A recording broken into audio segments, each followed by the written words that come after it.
আকাশবাণী আগরতলা। স্থানীয় সংবাদ পড়ছি সোমা চট্টোপাধ্যায়। প্রধানমন্ত্রী নরেন্দ্র মোদী আজ সকালে পরীক্ষা পে চর্চার নবম সংস্করণে সারা দেশের পরীক্ষার্থী ছাত্রছাত্রীদের সঙ্গে মত বিনিময় করবেন।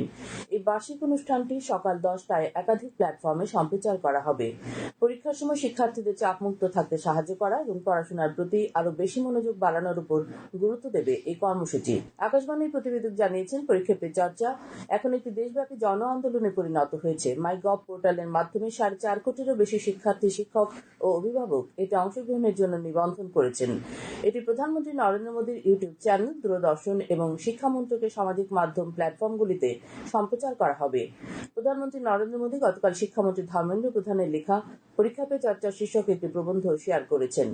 রাজ্যের মুখ্যমন্ত্রী অধ্যাপক ডাক্তার মানিক সাহা প্রধানমন্ত্রীর পরীক্ষা পে চর্চার নবম সংস্করণে অংশ নিতে আজ সকালে আগরতলার বড়দুয়ালি উচ্চ মাধ্যমিক স্কুলের ছাত্রছাত্রীদের সঙ্গে মিলিত হবেন। মুখ্যমন্ত্রী অধ্যাপক ডাক্তার মানিক সাহা বলেছেন, রাজ্য সরকার বিভিন্ন প্রশিক্ষণের মাধ্যমে স্বসহায়ক দলের মহিলাদের দক্ষতা বৃদ্ধির প্রচেষ্টা চালিয়ে যাচ্ছে। গতকাল বিশ্রামগঞ্জ মিনি স্টেডিয়ামে 3 দিনব্যাপী তৃতীয় সিপাহীজলা জেলা ভিত্তিক সরস মেলার উদ্বোধন করে তিনি কথা বলেন। তিনি বলেন, বর্তমানে সারা দেশে ত্রিপুরার স্বসহায়ক দলের মহিলাদের উৎপাদিত পণ্য সামগ্রীর চাহিদা বাড়ছে। এদিকে অর্থমন্ত্রী প্রণজিৎ সিংহ রায় গতকাল উদয়পুরের কেবিআই ময়দানে তৃতীয় গোমতী জেলা ভিত্তিক সরস মেলার উদ্বোধন করেন। এই মেলা চলবে আগামী 9 ফেব্রুয়ারি পর্যন্ত। মুখ্যমন্ত্রীর সরকারি বাসভবনে গতকাল মুখ্যমন্ত্রী সমীপের 62তম পর্ব অনুষ্ঠিত হয়। মুখ্যমন্ত্রী অধ্যাপক ডাক্তার মানিক সাহা রাজ্যের বিভিন্ন প্রান্তের নাগরিকদের সমস্যার কথা শোনেন এবং সেগুলি সমাধানের জন্য সংশ্লিষ্ট আধিকারিকদের নির্দেশ দেন। মুখ্যমন্ত্রী বলেন, রাজ্যের জনগণের কাছে তাদের সমস্যাগুলি সরাসরি মুখ্যমন্ত্রীর কাছে জানানোর জন্য এই উদ্যোগটি একটি গুরুত্বপূর্ণ প্ল্যাটফর্ম হয়ে উঠেছে। মুখ্যমন্ত্রী বলেছেন, রাজ্য সরকার তার সাধ্যমতো সাহায্য করে রাজ্যের মানুষের মুখে হাসি ফুটিয়ে তুলতে চায়। রাজ্যের আর্থিকভাবে দুর্বল অংশের মানুষের বিশেষ প্রয়োজন ছাড়া চিকিৎসার জন্য বাইরের রাজ্যে গিয়ে অযথা অর্থ ব্যয় না করার পরামর্শ দেন তিনি বলেন, রাজ্যেই এখন অনেক ক্ষেত্রে উন্নত চিকিৎসা পরিষেবা দেওয়া সম্ভব হচ্ছে। কোনো কোনো ক্ষেত্রে টেলিমেডিসিন পরিষেবারও সহায়তা নেওয়া যেতে পারে বলে তিনি জানান। ভারতীয় রেলওয়ে এবছর রেকর্ড সংখ্যক হোলি স্পেশাল ট্রেন চালানোর সিদ্ধান্ত নিয়েছে।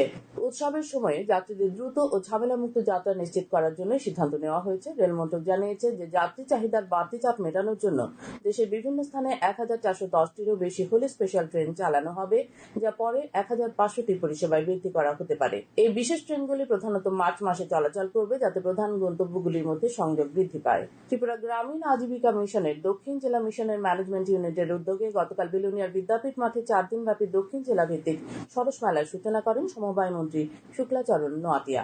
অনুষ্ঠানে উপস্থিত ছিলেন বিধায়ক দীপঙ্কর সেন, অশোক কুমার মিত্র, দক্ষিণ জেলা পরিষদের সভাধিপতি দীপক দত্ত প্রমুখ। মেলায় 27টি স্বনির্ভর গোষ্ঠীর স্টল ও 3টি সরকারি দপ্তরের স্টল খোলা হয়েছে।